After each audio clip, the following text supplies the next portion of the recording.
Now, the Fox 61 Weather Watch with Chief Meteorologist Rachel Frank. Hi everyone, Fox 61 Chief Meteorologist Rachel Frank here with a Weather Watch alert. We've got another soaking rain in the forecast. This storm won't be as much rain as the last one. Last time around we had 2 to 4 inches, so this time about half of that, 1 to 2. That being said, we don't need a single drop of rain at this point. Rivers and streams are already really high. They're already very swollen. The ground is already saturated, so it might not take much to kind of push us back up over the edge. So we'll be watching the potential for some river and street flooding. And we're also thinking there will be some minor to moderate coastal flooding during high tide heading into late Saturday morning and early Saturday afternoon. And the worst will be overnight. So just like the last storm, we love the timing of it because there's not too many people that are out and about at midnight, 1, 2 o'clock in the morning on a Friday night. That's when the worst of the storm will be. And then the worst will be wrapping up by the time you're waking up over the weekend, and then we get another little break in the action. Taking a look at the rivers that currently have flood warnings, the Housatonic, Still, and Farmington rivers have all crested. They are still experiencing minor flooding. However, water levels are starting to drop. Tonight, we are calm and quiet, no weather issues with overnight lows in the lower to middle 30s. And heading through the day tomorrow, we'll see bright sunshine, high temperatures mild for January, climbing into the mid 40s as we head through the afternoon.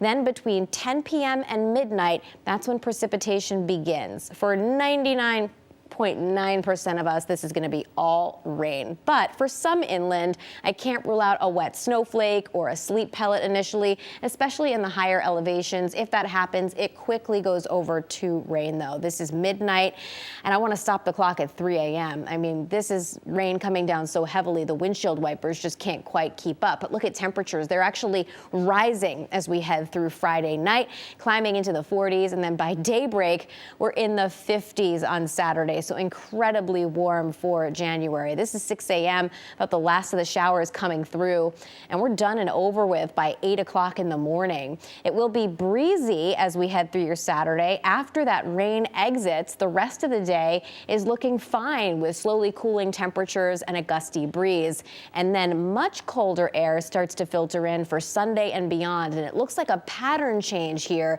is in the works. So we go from 50s to 30s and even 20s for some days as we head into next week. And we're keeping an eye on Tuesday of next week. There's a growing signal for a chance for a period of snow.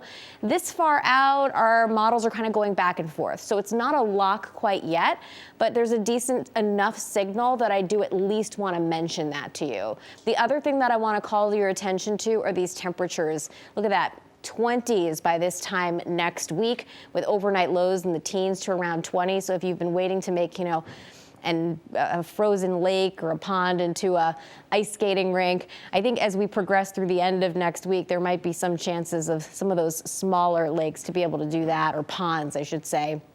Taking a look at your shoreline 7-day forecast, mid 50s on Saturday. We're down around 40 degrees as we head into your Sunday, and we're watching that storm for Tuesday of next week.